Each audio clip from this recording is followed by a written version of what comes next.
Welcome back to A Bite from the Money Sandwich, where we provide practical and easy to understand tips and ideas on how to manage your money better, so as to let you retire with comfort and on your own terms. Ever wondered how to get the best deal on your mortgage, bills, and financial products? Today, I'm joined by Sally Tindall, who is a Data Insights Director and Chief Spokesperson at Canstar Australia. Sally, she shares insights from Canstar's 2024 Consumer Pulse report, highlighting how rising economic pressures have led more Australians to use comparison sites to find better financial deals. She explains why reading the fine print is crucial, how negotiating with lenders can save you money, and the best ways to manage personal debt. She also discusses the challenges facing first-time homebuyers, the importance of having a plan B, and how to balance financial goals with enjoying life.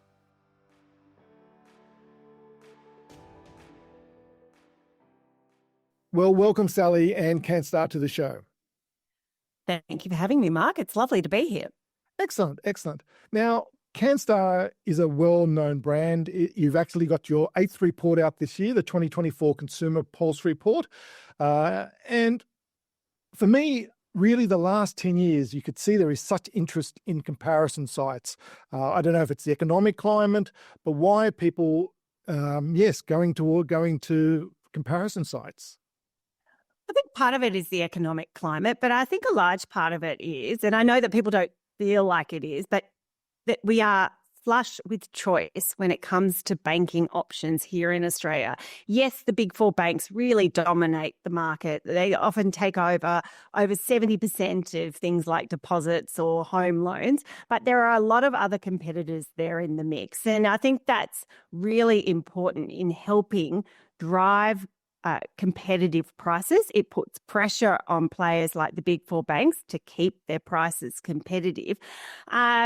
But also, it can make comparing your options incredibly difficult. It can make them incredibly daunting. And that's where comparison sites really start to shine, because they can be your one-stop shop for trying to work out what product might fit with your finances. And so instead of trawling through heaps of websites and trawling through a lot of fine print, you can use a comparison site to put the products you're considering side by side, not just to see things like the interest rate attached, but you can also compare things like fees and features to make the right decision for you. Comparison sites are really helpful because they have filters at the top of them, and so they can help you narrow down your choices within a couple of clicks of the button, but they also have a lot of information on there. So if you're not quite sure of some of the terminology that comes with something complicated like a home loan, you can hopefully find out the answer, understand what you are actually looking for in a home loan, and narrow down your options. So for example, if you were an investor, you don't want to see the owner-occupier loans on offer at this point in time. In fact, it'll be annoying because you'll see these lower rates and you won't be eligible for them. Very frustrating. Oh, it's so frustrating, isn't it? And you might also want to rule out any principal and interest loans where you're paying down your debt. You might want only to look at interest-only options. Again, it will help you filter it out. You might have a low deposit. You might have a big deposit. There's all sorts of different filters that you can use on a comparison site to get to the results quickly. The one thing I would say that comparison sites do not do, in my mind, is get you out of reading the fine print. Yes, it can help you narrow down your options. You've got to think about what suits your finances. So take your own personal circumstances, in mind at every time, and potentially go and get some personal financial advice. But at the end of the day, when you land on a financial product, you've got to get that cup of tea, couple of Tim Tams, and read through the fine print. Nothing gets you out of that. And what's your favourite Tim Tam? Oh, such a good question. Anything with a lot of chocolate on it. So I would actually just go for a block of chocolate over a Tim Tam. Just get the biscuit out of there. Yeah. It's one of the things I really like, because I think, and you've made a few really good points, when especially it's all, when you go on when you're going through the websites, there is so much information out there. It's not really knowledge, because it can confuse you more than inform you. Whereas what you do what I really like is that it's comparing apples to apples. You've got it all in the one area, and you can then say, okay, you're looking loose. You can look at it. You've done all the work to sort of compare all these and put them in a line. Whereas, it's amazing the marketing material for every different website, banking website. You go, they all sound great, but it's just having that there. But you're right, and you've also said, at the end of the day, this is a lot of times, especially if you're talking about home loans, a very expensive decision. So getting advice is also a really good option because, you don't want to get trapped by the fine print sometimes. No, the fine print can really trip you up if you haven't done your homework. And I do think that there's a role for comparison sites and mortgage brokers that does go side by side in this journey. Comparison sites are a fantastic place to start. It might be a good place to end up as well. But getting, access to an opinion from a mortgage broker can really help as well, especially if you're a first home buyer or taking out a kind of tricky home loan that might not be as straightforward as a normal owner-occupier principal and interest loan. To understand your options. There's some limitations when it comes to mortgage brokers that you've got to be aware of. They typically have a set panel of lenders that they, can organise your loan with. So you're not looking at the whole market. The whole market can be as many as or over 100 lenders in some cases. So they're only looking at a limited panel. But if you come in informed with knowledge on your side that you've gathered from a comparison site and have an informed conversation with that broker, you are on your way to getting what is hopefully a great home loan for your needs. Yeah, totally agree. I compare it to prior the global financial crisis of 2008. And a lot of people I used to meet, especially on the investment side, was just blind faith. Yep, this person has my money and he's just going to invest it. I don't know where it is, but it seems to be earning well. It's going along well until the global financial crisis happened, and then all hell broke loose. Since then, to me, there's been that real change. Arming yourself with that knowledge, but you do realize you've got better things to do with your time. So having someone still look after it, but at least you can ask informed questions. You've got the basis, and you're just not blind faith that you're putting in with that whatever expert, but you also do realize you've got better things to do with your time than do this yourself. But I totally agree. Being armed with that knowledge makes such a difference.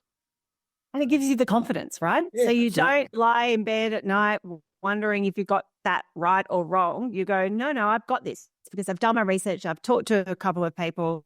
I've got a variety of views and I've made an informed decision. Yeah. And talking about mortgages and housing, because I know Canstar does a lot more than that, but your Consumer Pulse report did highlight that. And we've had COVID. Since then, we've had the rise in cost of living. We've had interest rates go up, rent go up, mortgage rates go up. So it doesn't surprise me that your report highlights that fewer than 1/3 of Australians feel optimistic about their finances in 2025. So with housing costs being one of the top concerns. So what's your thoughts on that? Maybe have you seen some practical tips or ideas to help around that? Or just what's your view on that situation we're in at the moment?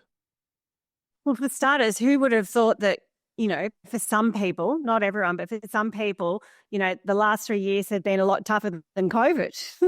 Exactly. COVID was such a shock. But for a lot of people, it was a wake-up call that they needed to get their finances in the best shape possible. And so during COVID, we saw some astonishing things. We saw credit card debt drop off a cliff.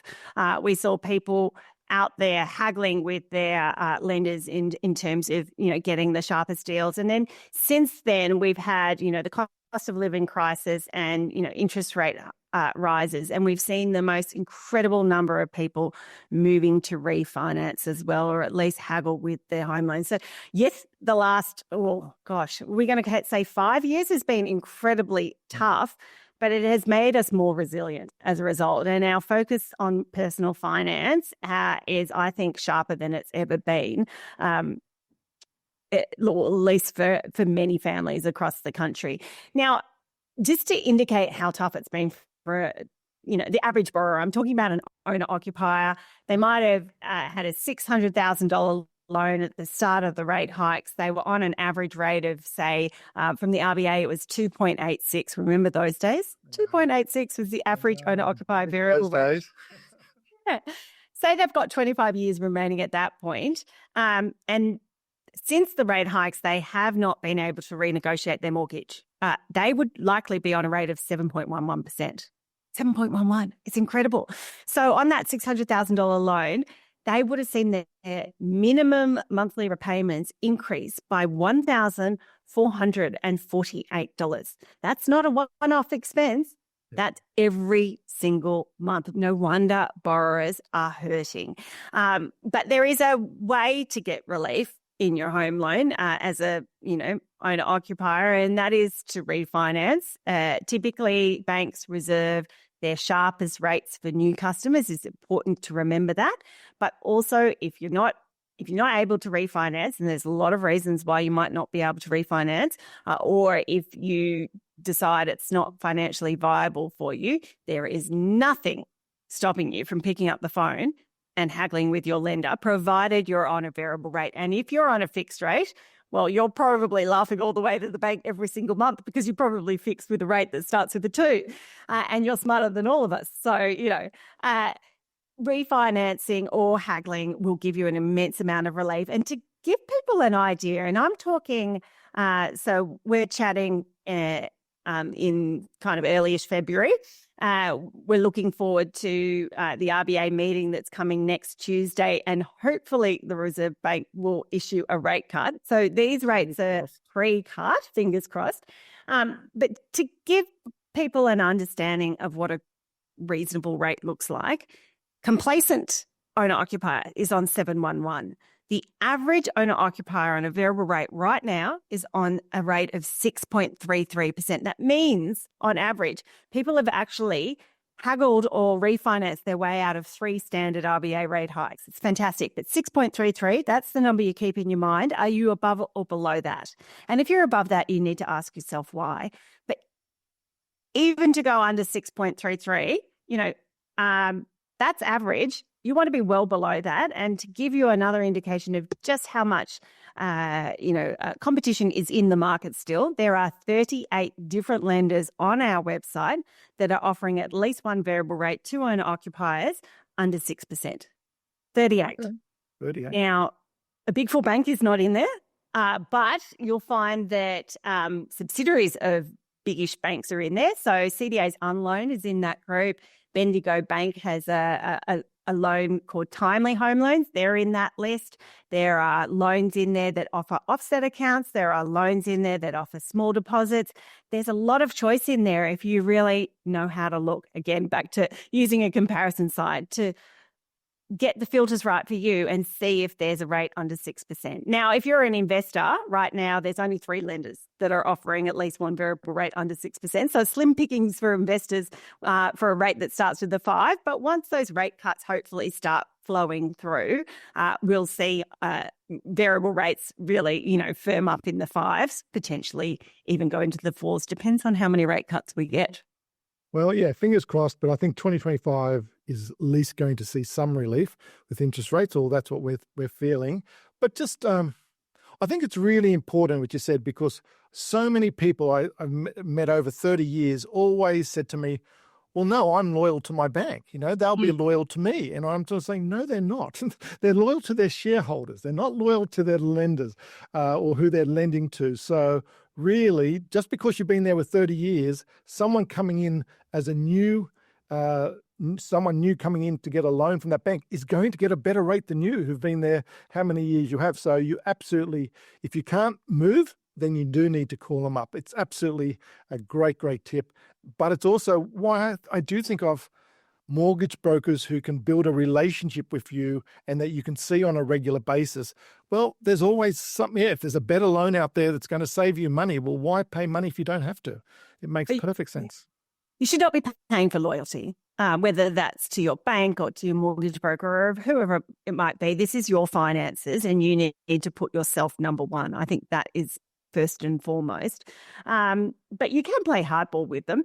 The beauty about mortgages is that Still a lot of competition in the market. It's not quite like what we saw in 2022, 2023, where the banks were fighting tooth and nail for your business. Yeah. They were swashing around thousands of dollars of cold, hard cash in order for you to refinance. There's some cashback offers still around, but there's not many. I think there's around 10 or so. But there is still some level of competition in the market, and we see this in a lot of different data sets. So again, back to that rate, that average existing customer owner-occupier variable rate is 6.33%. Well, this is the RBA records that I'm reciting here. The average new customer owner-occupier variable rate is 6.24%. Yeah. And it's not a huge difference, but that tells you that new customers typically get better deals than existing ones. If you're going to refinance, I should say it's really important to factor in switch costs. So it can cost a little bit of money. You know, there's a discharge fee from your old bank. I don't think your old bank, if you're ditching them, is going to get you out of that one. It's about $350. There's usually some state government fees around $300 mark, but it can vary from state to state. And then there's upfront fees from your new bank. But if your new bank wants your business, play hardball with them. Those fees are negotiable. Yeah. And really, just even as you said before, a $600,000 loan, you're saying between the average to the high was over 1%. Well, 1% on $600,000 is $6,000. So, you know, if that's the sort of fee you can save on a yearly basis, well, you don't mind paying $300 to that. But it's just so important to know. And people just don't know what they don't know. So it's great that, you know, someone like your comparisons or Canstar can provide that information at the fingertips.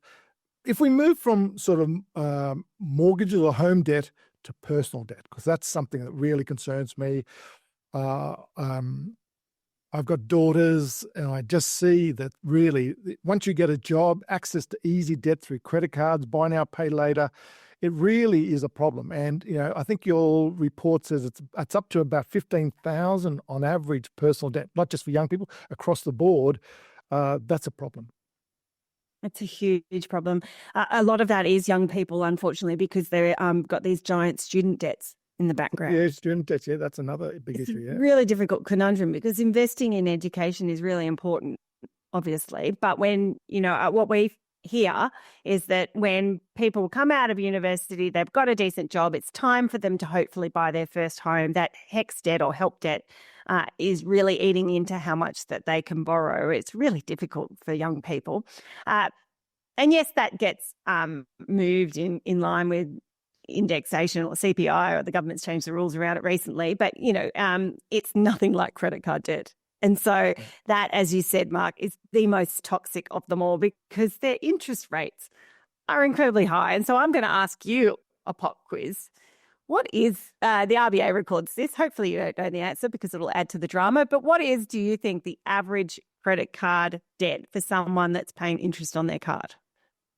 Or how much they have in debt, or what's the interest rate? No, what's the interest rate they're paying? Oh, most credit cards are over 20%. Well, the average is actually lower than that. It's 18.59%, but that's still an incredible amount to be. It's 3 times what the average home loan is. Yeah, it's on average. Yeah, it's ridiculous. It's ridiculous. There is plenty over the 20% mark as well. In fact, all 4 big banks, their rewards cards, they're all over 20%. I think they're 20.99%, but there's some that climb over 25%, if you can believe that. It's incredible. So it's really important to understand when you're taking out that first credit card, just what you're signing up to, what the interest rate looks like. Really importantly, how much money you can borrow on that card. So what's your limit? Because a lot of those fancy cards will have a minimum credit limit of, say, $15,000. They, you know, as a young person, you probably wouldn't be eligible for that card because your income isn't high enough for them to service the debt, for the bank to give you the green light to actually get access to that kind of money. But really have a look at what your maximum credit card limit is before you're signing up to the card, and do the maths to make sure that you can pay that off if you get into a bit of strife. It's also so complicated, and credit cards are sometimes complicated, I think purposely so for some people, to understand how interest-free days work, because you typically get up to 45 or 55 interest-free days. The most popular period is 55. But you'll notice when you get to the fine print, it says up to 55 days. And that's because it will really depend on where you are in your billing cycle and when you make the purchase as to how many interest-free days you have. And you can have as little as 30 interest-free days and as many as 55. The rule of thumb there is as soon as the bill lands in your inbox or as soon as it lands in your letterbox, I don't think it lands in anyone's letterboxes these days, but pay it in full as soon as you can. We do through our own courses and through the book, The Money Sandwich, we just say, really, it's not the actual credit card limit that they give you, it's the actual limit you need to set on yourself, as in because we do know, absolutely, number one, pay it all off if you can. Unfortunately, for a lot of people, they can't. But you should never borrow more than what you can afford to pay back within 10 months, because that will be pretty well get rid of all the interest. And so if you can afford to pay back $200 a month, then you can not spend more than $2,000, because at least you've got the savings to pay that off within 10 months. But you really shouldn't, unless you've got $2,000, shouldn't do it in the first place. But that's life. We do know people just get credit cards. Yeah. I think the problem there is that some people have a rubber arm and they might put something big on their card and chip away at that debt, but then add another purchase onto the card and then another one and then another one. And then they've always got $2,000 that they're owing on their credit card and they're always paying interest to their bank. If you can stop the cycle in its track, you can get off the debt treadmill. It's really difficult to do, but there are some steps you can take in order to cut that cycle. I would say for anyone that's got any kind of credit card debt where they're paying interest, have a look at your interest rate and see if you can get it lower. You can do that potentially by picking up the phone to your bank and haggling for a sharper rate. You never know. They might be in the mood to negotiate with you, or you can move that debt onto a lower rate card. Sometimes that's risky because you would hate to keep the two cards open. So put a priority on shutting down the first card and transferring it over. The last thing you want is to be getting access to double the credit and paying 2 annual fees and things like that. But then, as I said before, making a plan to stop the spending. You've got to stop it in the tracks and put the card in the freezer. You can take the scissors to it if you need to. Take it off your phone because you remove the temptation to add to the problem, and then you sit down and make a plan to pay that back. And I like to say, take half a day off work, spend that half a day renegotiating all your biggest bills. So that could be your mortgage if you've got one. That could be your electricity bill, your gas bill, your internet, your phone. Try and renegotiate every single one of your recurring bills that's negotiable. Work out how much you're going to save from that half a day exercise, and then set up an automatic transfer into your credit card and chip away at the debt that way. That way you'll have sharpened up your finances across the board, but also hopefully pay your credit card debt off in a priority.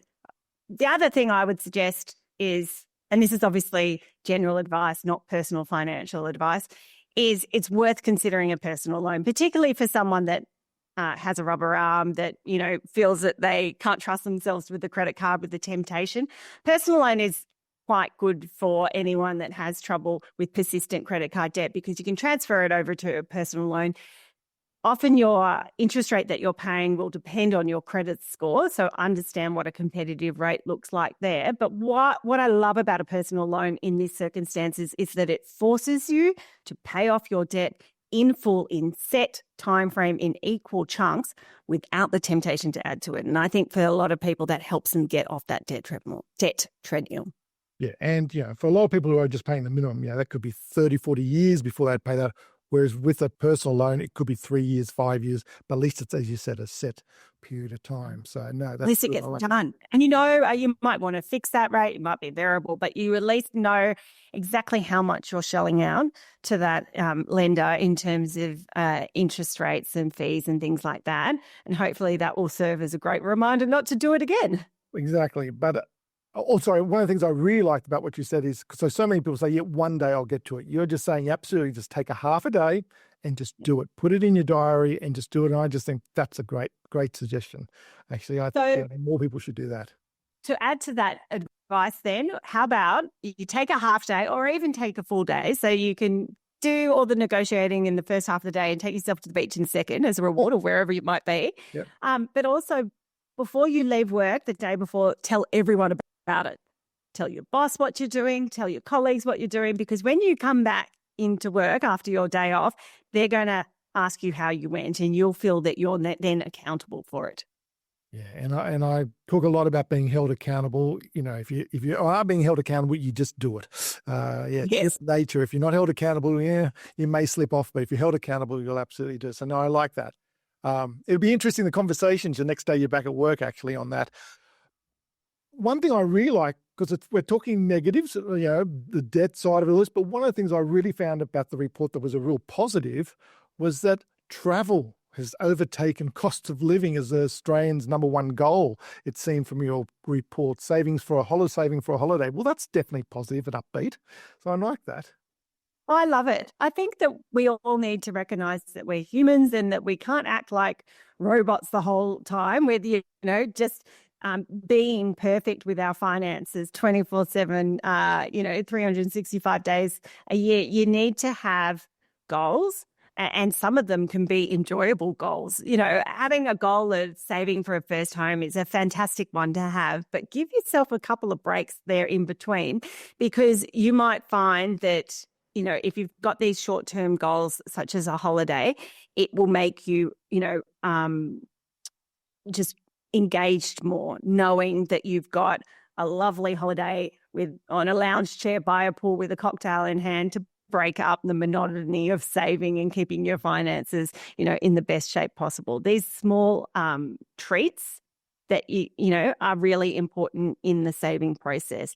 That could be extended or to something as simple as, anyone doing up a budget, a monthly budget, a weekly budget, whatever it is, set yourself a target for that week or month. And if you go under budget, then treat yourself. And set yourself a little goal there. You know what I mean? Because treating yourself will avoid blowouts as well. Yeah, and I think we were talking about COVID, and since that was 5 years ago, but we really experienced a period of mental health, and we needed to help our mental well-being. And then really the last 4 years have been financial well-being, the stress around increased cost of living and mortgages and rent. I just think, you do need to have, for your financial and mental well-being, these little goals, these little trips. They don't have to be expensive. They just got to have something to look forward to. I think it's just so, so important. Oh, it sure is. So it just helps people stay focused, stay positive. And we've got to remind ourselves that life is for living. You know what I mean? Yes, you've got to keep an eye on your finances and make sure that you've done your homework, but you've also got to be enjoying yourself. Otherwise, what's the point? Yeah.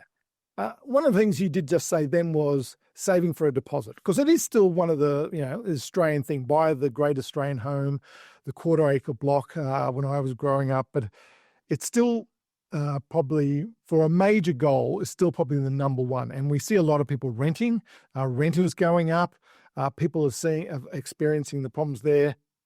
What's your view on the whole renting or saving for buying a property on that side of it? Oh, it's incredibly tough. My goodness, first home buyers are really, they've got to, it's like climbing Everest and then another Everest on top of it. So first home buyers looking for a way into the market would have been just astonished at the last couple of years, because they are looking at rising rents, rising interest rates and rising property prices.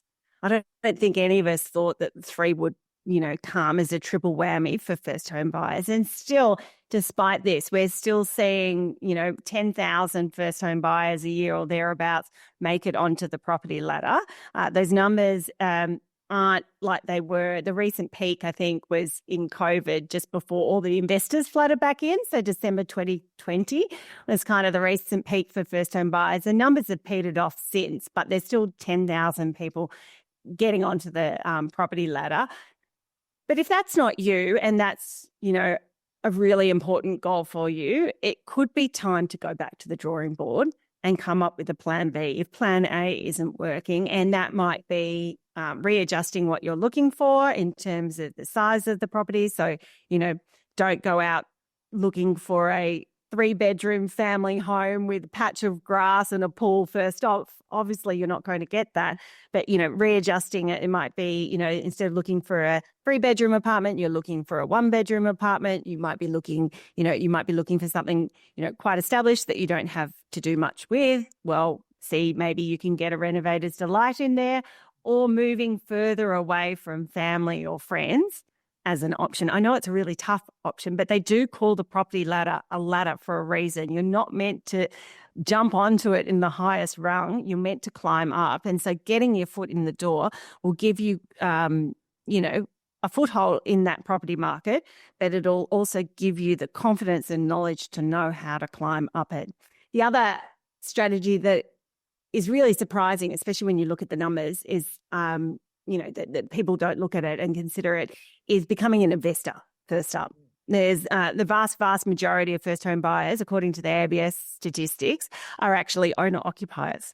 There's only a very small cohort that come onto the property ladder as investors, but it's not a bad option to consider, but you've got to understand the pros and cons before you do. Obviously, there are definitely tax implications of being an investor rather than living in the home. I think a lot of people are deterred by the fact that suddenly as a first-time buyer, they're not eligible for certain grants and concessions.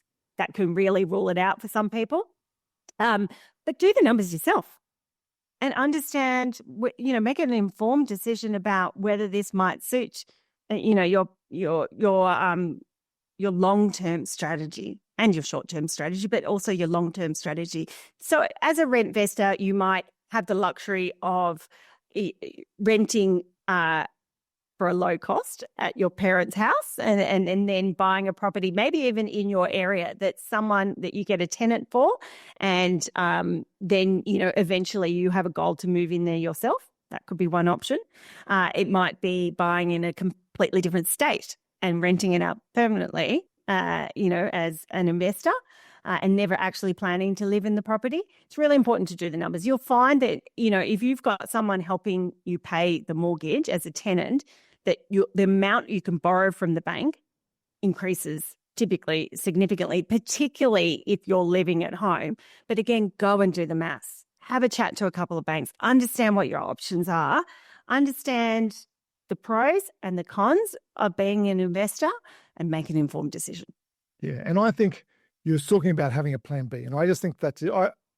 I do love property. I think everyone should have the ability to afford their own property, but it doesn't have to be your home. I think people do need to, getting on that property ladder, exactly as you said, starting at the bottom, is just getting on. It's just getting on because, if you had to try and save up or hope that there's going to be a big dip in the market or you wait for the market, no. Property just historically has just gone up over the long term, and just being in there is just there. And I like that rent fest. I've come around, especially the last 7 or 8 years, because I think it's, especially since COVID and mental health and mental well-being, you want to be around community, you want to be around family and friends, close to work. And I think when we used to say, well, I can afford being a place that's an hour out of the city, but I'm away from my family, away from my friends, I'm away from my work. That's from a mental health point of view, you do need to take all this in consideration. It's not just a financial decision. So I think buying property where you can afford, whether that's an investment or it is a home, and I think the major cities, it's just becoming far more of a struggle. But having that plan B, I think property is still a good idea, but you just need to think differently about it. Especially for those people that, might have parents that, can't help them out, unfortunately, with a cash gift to go towards their deposit. They might not own property themselves, so they can't go guarantor on the loan. So then you end up having to pay lender's mortgage insurance if you've got a small deposit. But they might be able to provide you with a roof over your head. And sometimes it's entirely painful living with your parents. But if you know it's for a short period of time, perhaps you can make the most of it, because renting at this point is so astronomically difficult as well. Rents have gone through the roof, particularly in hotspots where the vacancy rates are so low. On the back of rising rates, I understand investors are trying to recoup some of the costs that they've had to pay because of the higher interest rate environment. But I don't know that there's many renters out there that think their landlord is going to start dropping their rent Yeah. when interest rates start falling. So, it's a really incredibly tight position for renters due to a lack of stock. That problem isn't going away anytime soon. It's not going away anytime soon. Yeah, not when we take migrations back in full blast now again, and people going in between states, and especially we're both from Sydney. Sydney just keeps on growing, So it's always going to be tough for rent. And I was passing a place the other day. It was like 30 people in a queue outside to go look at this place, and I'm just thinking how tough it would be for renters. So we do need to think differently about property, but it's not don't give up on it. Just think differently. Well, you turn the tables, and instead of being the tenant, you become the landlord. Absolutely, totally agree. We've taken a lot of your time, Sally. This has been brilliant. There's lots of other things that I would have liked to have discussed with you. So maybe we can come back. You come back again. But one of the things we're going to see how the interest rates, and hopefully, fingers crossed, where they will drop later in February. But just some of the things about just taking some time off and looking at what you're paying. You're absolutely right. There's so many savings you could absolutely find if you just take a little bit of time. And I know people say, I'll get to it one day, but just that one day you've just got to do now.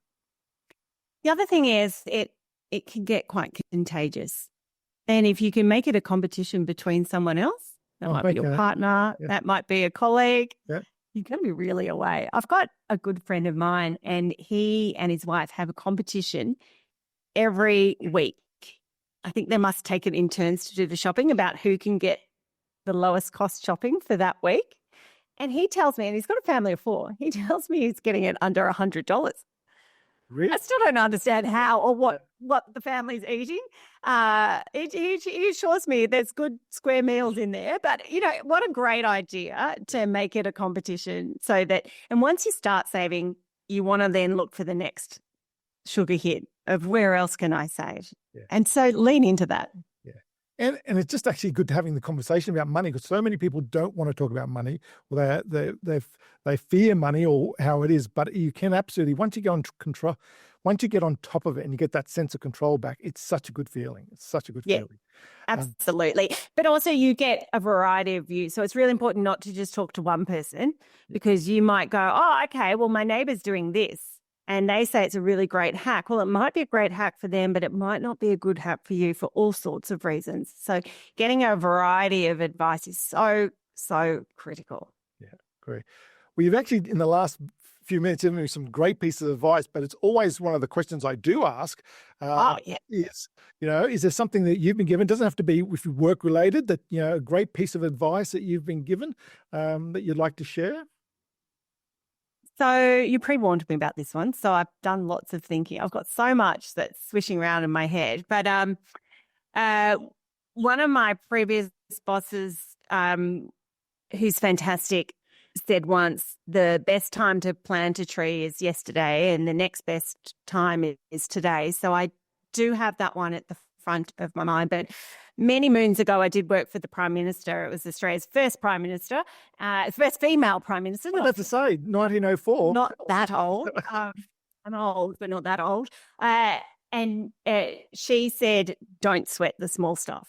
And I love that piece of advice. It can be applied to almost anything, and that includes your finances. If you're going to get joy out of saving 50 cents somewhere, then go for it. But if you've got limited time and you want to start revamping your finances, go top down, which typically means start with the mortgage and the groceries or the rent.